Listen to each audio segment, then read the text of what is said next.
Hello friends. Shashi Agarwal channel के अंदर मैं आप सबका स्वागत करती हूँ।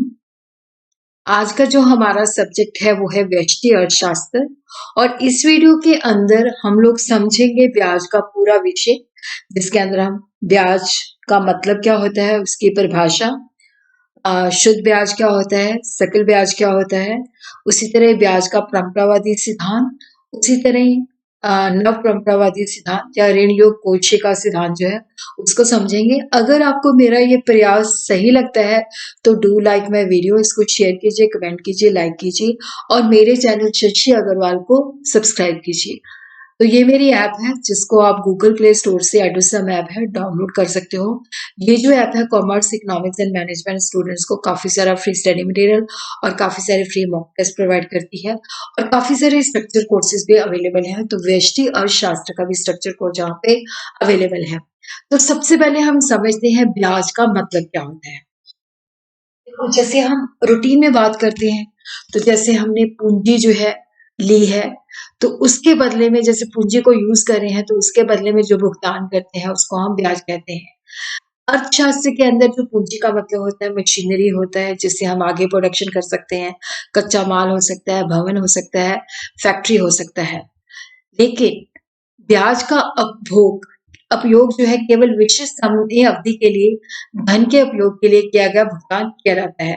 लेकिन अर्थशास्त्र के अंदर ब्याज का मतलब होता है कि जैसे हम किसी विशेष समय अवधि के लिए पैसा जो है उधार लेते हैं, उसका यूज करते हैं, उसके बदले में हम ब्याज देते हैं और ब्याज को हमेशा जो है प्रतिशत के रूप में बताया जाता है।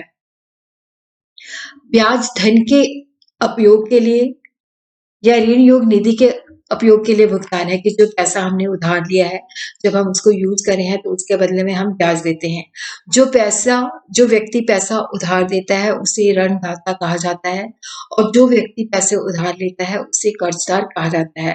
अकॉर्डिंग टू एनाटल मुराद, interest is the price paid for the use of loanable fund, कि जब हमने लोन के लिए पैसे लिए हैं तो उसके बदले में जो भुगतान करते हैं वो ब्याज होता है। उसी तरह हम इसको इस तरह से भी डिफाइन कर सकते हैं, जब पैसा हम उधार देते हैं तो उससे जो आय हमें प्राप्त होती है वो ब्याज कहलाती है। ब्याज का अर्थ है ऋण योग कोष के उपयोग के लिए दी जाने वाली कीमत अथवा ऋण योग कोष को उधार देने से प्राप्त आय को हम ब्याज कह सकते हैं।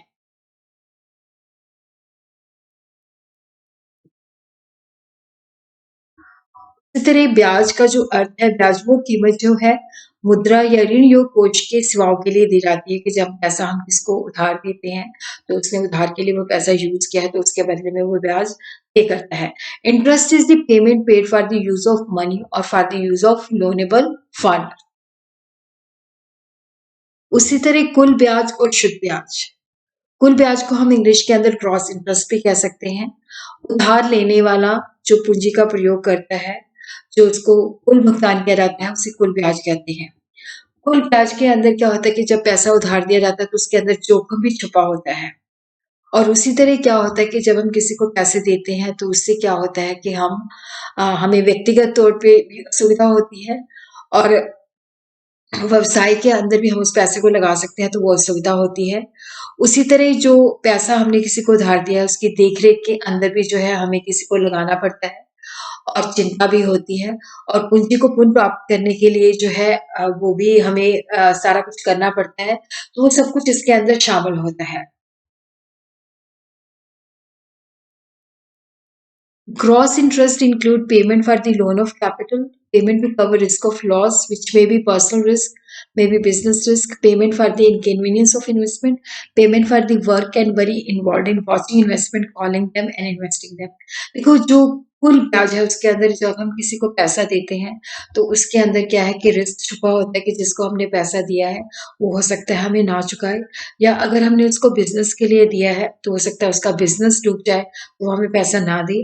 तो इसके लिए हमें असुविधा होती है और उसकी हमें देख-रेख के लिए भी बंदा रखना पड़ता है, चिंता भी होती है और अपनी जो पैसा हमने उधार दिया है उसका देखना भी पड़ता है। तो ये सारी चीज़ें जो होती हैं कुल ब्याज के अंदर शामिल होती हैं। तो शुद्ध जो कुल ब्याज के जो घटक हैं उसके अंदर शुद्ध ब्याज भी आ जाता है, जोखिम के लिए इनाम कि जो हमने जोखिम लिया है तो उसके लिए भी हम कुछ बेनिफिट मिलना चाहिए। जो पैसा हमने बिज़नेस के लिए दिया है तो उसके व्यापार के अंदर भी जोखिम हो सकता है। ये भी हो सकता है जिस बंदे को हमने पैसा दिया है चाहे उसकी फ़ाइनेंशियल पोज़ीशन अच्छी हो लेकिन वो व्यक्ति तौर पे हो सकता है कि बाद में मुकर जाए। उसी तरह ही जब हम पैसा उधार देते हैं तो उसका सारा हिसाब-किताब रखते हैं। जब हम पैसा किसी को उधार देते हैं तो उसके लिए हमें असुविधा भी होती है क्योंकि हमने उसको एक विशेष समय के लिए दिया है, उससे पहले हम उससे मँगवा नहीं सकते। तो इस ये सारी चीज़ें जो हैं कुल ब्याज के अंदर घटक होती हैं। शुद्ध ब्याज जो कि केवल मुद्रा की सेवाओं के उपयोग के लिए दिया जाता है। जोखिम के लिए नाम जो होता है कि जैसे ऋणदाता को पैसे उधार देने में जोखिम उठाना पड़ता है, उसे हमेशा डर लगा रहता है कि उसका पैसा उसे वापस मिलेगा कि नहीं। उसी तरह जब हम किसी को पैसा उधार देते हैं तो उसके बिज़नेस के अंदर हानि भी हो सकती है, तो ईमानदार होते हुए भी हो सकता है वो हमारा पैसा ना चुका पाए। व्यक्तिगत जोखिम भी हो सकता है कि उधारकर्ता की वित्तीय स्थिति अच्छी है, खराब भी हो सकती है। उसके चरित्र और ईमानदारी पे निर्भर करता है कि अगर वो ईमानदार है, तो वो पैसा देगा, अगर वो ईमानदार नहीं है, तो वो पैसा नहीं लौटाएगा। उसी तरह ये प्रबंधन के लिए भी पुरस्कार है, ऋण देते समय ऋणदाता को ऋण के प्रबंधन पर भी खर्च करना पड़ता है, उसका पूरा रिकॉर्ड मेंटेन करना पड़ता है, उसका खाता देखना पड़ता है, अकाउंटेंट भी लगाना पड़ता है और यदि उधारकर्ता पैसे नहीं देता तो उसके खिलाफ कानूनी कार्रवाई भी करनी पड़ती है। और उसी तरह जब हम पैसे किसी को उधार देते हैं, तो हमें असुविधा का भी सामना करना पड़ता है, वो पैसा हम खर्च नहीं कर सकते क्योंकि वो पैसा हमने उधार दे दिया, तो जब वो चुकाएगा तभी हम खर्च कर सकते हैं। शुद्ध ब्याज जो है सिर्फ़ जो हमने पैसा यूज़ किया है, उसके उपयोग के लिए दिया जाता है। शुद्ध ब्याज पूँजी के ऋण के लिए एक भुगतान है, जहाँ पे कोई जोखिम, कोई असुविधा नहीं होती। बचत की सुविधा को छोड़कर उधार देने वाले के लिए कोई और कार्य ना हो। अब हम देखते हैं कि शुद्ध ब्याज और जो कुल ब्याज है, उसके अंदर क्या अंतर होता है। तो ये जो कुल ब्याज की धारणा है, ये काफ़ी बड़ी है, व्यापक है। इसके अंदर जोखिम भी आ जाता है, सुविधा भी आ जाती है, प्रबंध भी आ जाता है। लेकिन ये जो धारणा है संकुचित है क्योंकि शुद्ध ब्याज जो है कुल ब्याज का ही हिस्सा है क्योंकि इसके अंदर जो पैसा हमने उधार दिया है उसके उपयोग के लिए जो भुगतान होता है वो शुद्ध ब्याज कहलाता है। कुल ब्याज की दरों में भी अंतर होता है, लेकिन शुद्ध ब्याज की दरें एक समान होती हैं और कई चीज़ें जो होती हैं कुल ब्याज के निर्धारण को प्रभावित करती हैं। शुद्ध ब्याज जो होता है माँग और पूर्ति की समानता के द्वारा निर्धारित किया जाता है।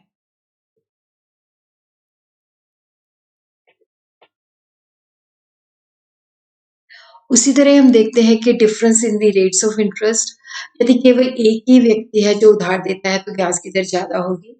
उसी तरह यदि कोई व्यक्ति सोना, चांदी, जेवर गिरवी रख के कर्जा लेता है तो ब्याज की दर कम होती है। परंतु अगर वो मकान या ज़मीन लेता है तो जिसमें तरलता कम होती है तो ब्याज की दर ज़्यादा होती है।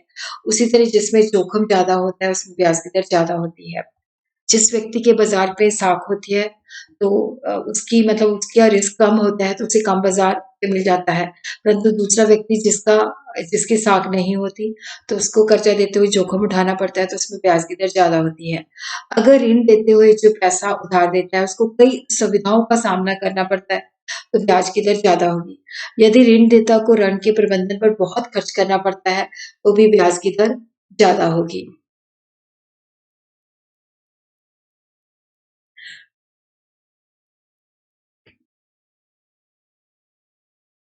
यदि ऋण की समय अवधि है तो ब्याज की दर अधिक होगी। यदि ऋण को व्यक्तिगत ज़मानत पर दिया जाता है तो ब्याज की दर अधिक होगी।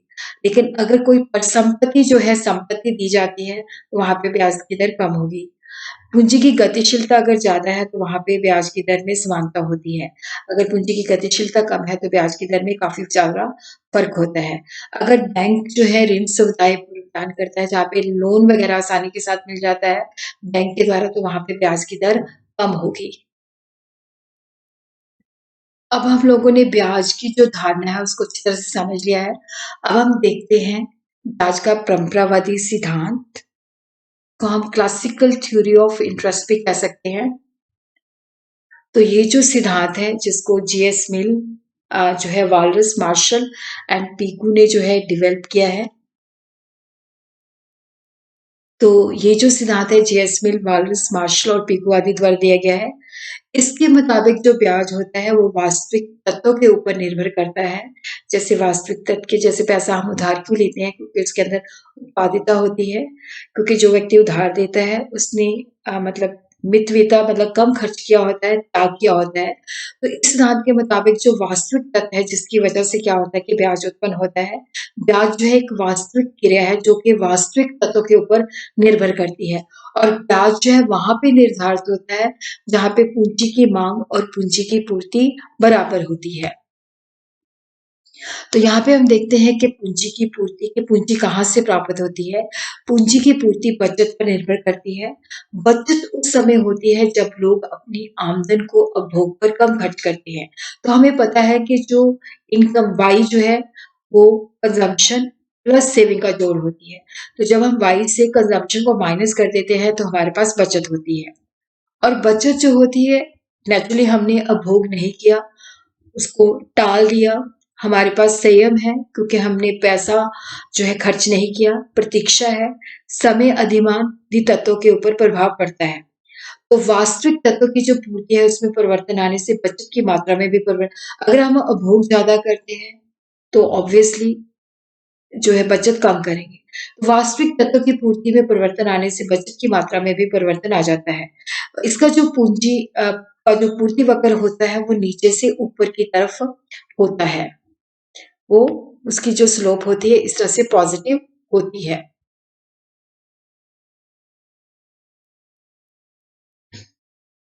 उसी तरह पूंजी की मांग, देखो जो मांग होती है वो हम इसलिए करते हैं कि पूंजी के अंदर उत्पादिता होती है, क्योंकि हम पूंजी को निवेश के लिए लेते हैं, जैसे मशीनों खरीदने के लिए, औजार उपकरण आदि के लिए। तो उससे जो फर्म है उसकी उत्पादिता बढ़ती है। तो बचत की मांग वास्तव में पूंजीगत पदार्थ अथवा निवेश के लिए की जाती है ताकि उससे हम उत्पादन कर सके। तो यहाँ पे अन्य साधनों को स्थिर रखकर हम पूंजी की सीमांत उत्पादिता का अनुमान लगा सकते हैं। पूंजीगत वस्तुओं की मांग उसकी सीमांत उत्पादिता पर निर्भर करती है। यदि सीमांत उत्पादिता ब्याज की दर से ज्यादा होती है तो मांग अधिक होती है, नहीं तो कम होती है। इसी तरह निवेश ब्याज की दर का विपरीत फलन है। इसका मतलब होता है कि ब्याज की दर अगर ज्यादा होगी तो कम निवेश होगा, ब्याज की दर अगर अगर कम है तो निवेश ज्यादा होगा। तो इसकी जो ढलान होती है वो ऊपर से नीचे की तरफ होती है, इस तरह से होती है। निवेश के लिए मांग वक्र नीचे की ओर झुका हुआ होता है। तो यहाँ पे हम देखते हैं कि निवेश जो है रेट ऑफ इंटरेस्ट के साथ इसका अप्रत्यक्ष मतलब जो है सॉरी उल्टा संबंध है, इनवर्स रिलेशन है। अगर रेट ऑफ इंटरेस्ट ज्यादा है तो निवेश के लिए मांग कम होगी, अगर रेट ऑफ इंटरेस्ट जो है कम है, अगर ज्यादा है तो मांग कम होगी, अगर ज्यादा है सॉरी अगर रेट ऑफ इंटरेस्ट कम है तो मांग ज्यादा होगी। तो यहाँ पे हम देखते हैं, तो यहाँ पे ये जो है पूंजी की मांग है, ये है बचत की पूर्ति है। तो यहाँ पे हम देख रहे हैं जैसे जैसे ब्याज की दर बढ़ती जा रही है मांग कम होती जा रही है और पूर्ति बढ़ रही है। तो ब्याज की दर जो संतुलित ब्याज की दर है वो वहां पे निर्धारित होती है जहां पे जो है मांग और पूर्ति एक दूसरे के बराबर है। तो यहाँ पे रेट ऑफ इंटरेस्ट जो है डेट इज 3%। तो उसी तरह हम देखते हैं कि ये जो है ये डिमांड है जो कि ऊपर से नीचे की तरफ है, ये सप्लाई जो है जो कि नीचे से ऊपर की तरफ जा रही है। उसी तरह अगर हम देखते हैं कि जैसे रेट ऑफ इंटरेस्ट अगर बढ़ जाता है तो उससे क्या होता है कि सप्लाई ज्यादा है डिमांड कम है तो वो ऑटोमेटिकली 3% हो जाएगा। इसी तरह अगर किसी कारणवश क्या होता है कि रेट ऑफ इंटरेस्ट कम हो जाता है तो उसमें हम देखते हैं डिमांड ज्यादा है सप्लाई कम है, वो अपने आप राइज होके 3% हो जाता है। तो यहाँ पे जो इंटरेस्ट है ब्याज है वो पूंजी की मांग और तथा जो पूर्ति एक दूसरे के बराबर होते हैं वहां पे निर्धारित किया जाता है। इसको जो सिद्धांत है इसकी आलोचना की है। इसने कहा कि बचत और निवेश के बीच में जो संतुलन है वो ब्याज की दर से नहीं आता, बल्कि बचत जो है आय के ऊपर निर्भर करती है। बचत और निवेश के अंदर जो बदलाव आता है वो इनकम की वजह से आता है। निवेश जो है ब्याज के ऊपर ही नहीं बल्कि उसकी मार्जिनल एफिशिएंसी ऑफ कैपिटल के द्वारा भी निर्धारित होता है। जब हम निवेश करते हैं तो हम ये भी देखते हैं कि अगर हम 1 रुपया निवेश करते हैं तो उससे हमें प्रॉफिट कितना मिलेगा। ब्याज का जो परंपरावादी सिद्धांत है ये प्रतीक्षा, बलिदान आदि केवल वास्तविक तत्व पे ही निर्भर करता है। मौद्रिक जो तत्व होते हैं उसकी ये अपेक्षा करता है। और यहाँ पे हम ये लेते हैं कि पूर्ण रोजगार की धारणा है, तो वो बात भी गलत है। इसी तरह ये धन की जो आपूर्ति की अवधारणा लेता है वो भी संकीर्ण लेता है कि ये वर्तमान आय से प्रभावित पूंजीगत बचतें होती हैं। जो हमारी बचतें होती हैं वर्तमान आय के ऊपर डिपेंड करती हैं, परंतु वास्तव में पूंजी की पूर्ति में पिछली जमा की गई रकम भी शामिल होती है। तो बैंक साख जो है वो भी पूंजी की पूर्ति का एक महत्वपूर्ण अंग है जिसको नहीं लिया गया। और ये जो सिद्धांत है ये अनिश्चित सिद्धांत है। ये सिद्धांत इसके अनुसार ब्याज का निर्धारित नहीं किया जा सकता। ब्याज की दर बचत पर निर्भर करती है और ब्याज की दर को जानने के लिए बचत की मात्रा का ज्ञान होना चाहिए। बचत की मात्रा आय के आकार पर निर्भर करती है। आय का आकार निवेश पर निर्भर करता है, जो बदले में ब्याज की दर पर निर्भर करता है। तो जब तक हमें निवेश की मात्रा नहीं जानते, तब तक हमें निवेश के आकार की मात्रा जो है नहीं जानते, तब तक हम जो आय का आकार है उसको हम नहीं जान सकते। तो ये जो थ्योरी है एक अनिश्चित थ्योरी है। और यहाँ पे जो है निवेश के लिए ही लिया जाता उधार है, उसी को लिया गया है। जो हम उपभोग के लिए उधार लेते हैं उसको स्टडी नहीं करता। उसी तरह मुद्रा की मांग तथा पूर्ति में परिवर्तन का ब्याज की दर पर कोई प्रभाव नहीं पड़ता। तो ये भी चीज जो है ये सही तरीके से नहीं बताता। ब्याज जो है केवल बचत का ही पुरस्कार नहीं है, क्योंकि ब्याज जो पैसा है हमने अपनी तरलता अधिमान जो है वहां पे सेक्रीफाइस किया है, तो उसके त्यागने का भी पुरस्कार है। वो इस चीज को सही तरीके से नहीं बताता। तो अब हमारा जो अगला सिद्धांत है वो है न्यू नव परंपरावादी ब्याज का सिद्धांत या ऋण योग कोशिका सिद्धांत। तो इसी तरह आप मेरी जो ऐप है उसको डाउनलोड कर सकते हो के ऊपर। तो यहाँ पे देखते हैं कि जो ऋण योग कोशिका सिद्धांत है या नव परंपरावादी ब्याज का सिद्धांत है, इसको स्विस अर्थशास्त्र विक्सेल, ओहलन, मिड्रल, उसी तरह जो मतलब ब्रिटिश इकोनॉमिस्ट है रॉबिन्सन, उसने प्रतिपादित किया है। तो ये जो सिद्धांत है वास्तविक के साथ मौद्रिक चीजों को भी लेता है। ऋण योग सिद्धांत के मुताबिक जो ब्याज की दर है वो ऋण योग कोष की मांग और पूर्ति के द्वारा निर्धारित की जाती है। तो ये जो सिद्धांत है वास्तविक तत्वों के साथ मौद्रिक तत्वों पर भी विचार करता है। मौद्रिक कार्य जो होते हैं जैसे मुद्रा को संचय करना, होल्ड करना, मुद्रा को डिसहोल्ड करना, असंचय करना तथा बैंक साख। उसी तरह क्या है कि जैसे व्यष्टि जो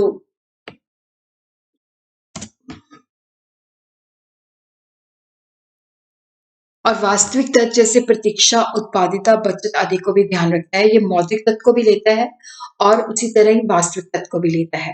तो इसकी जो अजम्पशन है कि पूरे बाजार में धन की पूर्ण गतिशीलता होती है, संपूर्ण प्रतियोगिता होती है, ब्याज की दर जो होती है लचीली होती है, डिमांड और सप्लाई के ऊपर है।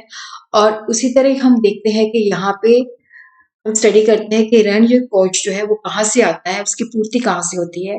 बचत, सेविंग, बैंक साख, बचत का असंचय तथा अनिवेश, जिसको हम वन बाय वन करके स्टडी करेंगे। तो यहाँ पे हमें पता है कि जो बचत है वो व्यक्तिगत क्षेत्र में हो सकती है, व्यापार क्षेत्र में हो सकती है, सरकार क्षेत्र में हो सकती है। तो हमें पता है कि इनकम के अंदर से जब हम उपभोग को माइनस कर देते हैं तो हमारे पास बचत आ जाती है। तो व्यक्तिगत बचत जो होती है व्यक्ति की आय और उपभोग के बीच का अंतर होता है। वर्तमान बचत जो है पिछली आय पर निर्भर करती है। बचत जो है आय और ब्याज की दर से प्रभावित होती है। यदि आय स्थिर रहती है तो ब्याज की दर अगर ऊंची है तो ज्यादा बचत होती है। और उसी तरह व्यापार बचत जो होता है ब्याज की दर से निर्धारित होता है। यदि अगर ब्याज की दर ऊंची होगी तो फर्में ज्यादा बचत करती हैं। तो यहाँ पे हम देखते हैं कि जो सप्लाई ऑफ कैपिटल होती है ये नीचे से ऊपर की तरफ उठी होती है। इसकी ढलान जो होती है धनात्मक होती है। और उसी तरह क्या होता है कि बैंक साख, तो जब ब्याज की न्यूनतम दर से जो ऊपर होता है बैंक क्रेडिट जो होता है ब्याज लोचदार के ऊपर होता है। अगर उच्च ब्याज दर है तो बैंक ज्यादा क्रेडिट क्रिएट करता है। और उसी तरह अगर कम ब्याज दर है तो उस पे वो कम साख का निर्माण करता है। उसी तरह बचत का असंचय, देखो जो मुद्रा है उसको हम इकट्ठा करते हैं, उसका संचय कर सकते हैं, जमाखोरी कर सकते हैं। संचय से मतलब होता है कि संपत्ति का वो भाग जिसे लोग मुद्रा के रूप में रखना चाहते हैं। यदि ब्याज दर अधिक होगी तो संचय की गई राशि जो होती है उसको लोगों को उधार दे दिया जाता है। यदि ब्याज दर कम होती है तो लोग ब्याज जो है उस पे पैसा नहीं देंगे। तो इस प्रकार असंचय की गई राशि का ब्याज की दर से सीधा संबंध होता है। और इसी तरह आनिवेश, देखो जब मशीनें घिसती हैं तो उसका प्रतिस्थापन नहीं किया जाता। देखो जब फैक्ट्री के अंदर हम मशीनें रखते हैं तो बार बार घिसने से क्या होता है, एक समय आता है जब हमें उन्हें रिप्लेस करने की आवश्यकता होती है। तो फर्म जो फंड घिसावट कोष में डालती है तो वो उसको मशीनें जो होती हैं उसको रिप्लेस नहीं करती, बल्कि उसको ब्याज के रूप में दे देती है। ब्याज की दर बढ़ने से क्या होता है, आनिवेश बढ़ता है तथा बचत की दर कम होने से आनिवेश कम हो जाता है। तो हम यहाँ पे देखते हैं कि जो लोनेबल फंड है वो सेविंग, बचत, बैंक साख, डिसहोर्डिंग, असंचय, आनिवेश के ऊपर निर्भर करती है। अब हम देखते हैं कि जो मांग है कि लोनेबल फंड की मांग क्यों उत्पन्न होती है। तो यहाँ पे निवेश के लिए मांग हो सकती है, उपभोग के लिए हो सकती है और संचय के लिए मांग हो सकती है। तो ऋण योग कोष की मांग जो है, जैसे निवेश की मांग है, फर्में निवेश के लिए पैसा मांगती हैं। तो यहाँ पे होता है कि ब्याज की दर के साथ उनका उल्टा संबंध होता है। अगर ब्याज की दर कम है तो वो ज़्यादा निवेश के लिए ऋण योग कोष मांगती हैं और इसके विपरीत अगर ब्याज की दर अधिक है तो वो ऋण योग कोष के लिए पैसा कम डिमांड करती हैं। उसी तरह जब उपभोग आय से ज़्यादा हो जाता है तो लोग उधार लेते हैं अपने परिवार की ज़रूरतों को पूरी करने के लिए। तो यहाँ पे भी क्या होता है कि कम ब्याज दर है तो उस पे ज़्यादा माँग की जाती है, अगर ज़्यादा ब्याज दर है तो उस पे कम माँग की जाती है। संचय माँग उन व्यक्तियों के द्वारा की जाती है जो मुद्रा को नकदी के रूप में इकट्ठा करना चाहते हैं। यदि ब्याज की दर कम होगी तो वो पैसे को होल्ड करके रखेंगे, इकट्ठा करके रखेंगे। अगर ब्याज की दर अधिक होगी तो संचय के लिए मांग कम होगी। इसी तरह ही हम देखते हैं डिमांड फॉर लोनेबल फंड जो है इन्वेस्टमेंट, निवेश, उपभोग तथा संचय के ऊपर निर्भर करती है। और इंटरेस्ट कहाँ पे निर्धारित होता है, जहाँ पे डिमांड और सप्लाई एक दूसरे के बराबर है। तो यहाँ पे जब हमने इन्वेस्टमेंट से क्या है, निवेश में से आनिवेश को माइनस कर दिया तो हमारे पास शुद्ध निवेश आ जाता है। उसी तरह जो पैसा हमने संचय किया है उससे असंचय माइनस कर दिया तो हमारे पास शुद्ध संचय आ जाता है। सेविंग में से कंजम्पशन हमने माइनस कर दी तो हमारे पास शुद्ध बचत और बी जो है दैट इज दी बैंक साख। तो अब हम इसको ग्राफ के माध्यम से समझेंगे।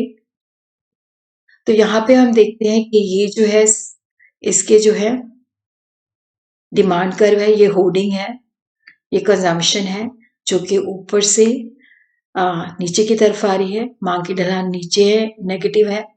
उसी तरह ये हमारी सप्लाई कर्व है, ठीक है, डिसऑर्डिंग, डिसइन्वेस्टमेंट, सेविंग और उसी तरह ये जो है हमारा बैंक क्रेडिट है। तो यहाँ पे हम देखते हैं कि जो हमारी डिमांड और सप्लाई होते हैं, डिमांड जो है वो होर्डिंग, कंजम्पशन और इन्वेस्टमेंट का जो वर्कर होते हैं उनको जो है जोड़ के बना होता है। उसी तरह जो सप्लाई होती है, जो डिसहोर्डिंग, डिसइन्वेस्टमेंट, सप्लाई और बैंक क्रेडिट को जोड़ के बना है। तो जहाँ पे डिमांड और सप्लाई एक दूसरे के बराबर है वहां पे जो बाजार ब्याज की दर है संतुलित, वो निर्धारित होती है। तो यहाँ पे दो तरह की ब्याज की दर होती है, एक प्राकृतिक होती है जहाँ पे सेविंग और इन्वेस्टमेंट एक दूसरे के बराबर होते हैं। एक मार्केट के अंदर जो रेट ऑफ इंटरेस्ट होता है वो डिमांड और सप्लाई के द्वारा निर्धारित किया जाता है। डीडी तीन मांग वक्र, होर्डिंग, कंजम्पशन और इन्वेस्टमेंट का समसत्री योग है। उसी तरह जो सेविंग है, डिसहोर्डिंग है, डिसइन्वेस्टमेंट है और उसी तरह बैंक क्रेडिट है, वो सप्लाई कर्व जो है इन चारों का जोड़ है। तो बाजार दर आर है जहाँ पे डिमांड और सप्लाई एक दूसरे के बराबर होते हैं। प्रोफेसर विक्सल ने कहा कि दो प्रकार के ब्याज का उन्होंने वर्णन किया है। एक बाजार ब्याज दर होती है जो डिमांड और सप्लाई के द्वारा डिटरमिन होती है। प्राकृतिक दर जहाँ पे निवेश और जो बचत है वो एक दूसरे के बराबर होते हैं। तो यहाँ पे हम देखते हैं कि ये जो ओ एन है ये नेचुरल रेट ऑफ इंटरेस्ट है, जहाँ पे सेविंग और इन्वेस्टमेंट एक दूसरे के बराबर है। यहाँ पे इस बिंदु पे निर्धारित होता है। आर जो है बाजार रेट है, जो कि डिमांड और सप्लाई के द्वारा डिटरमिन होता है।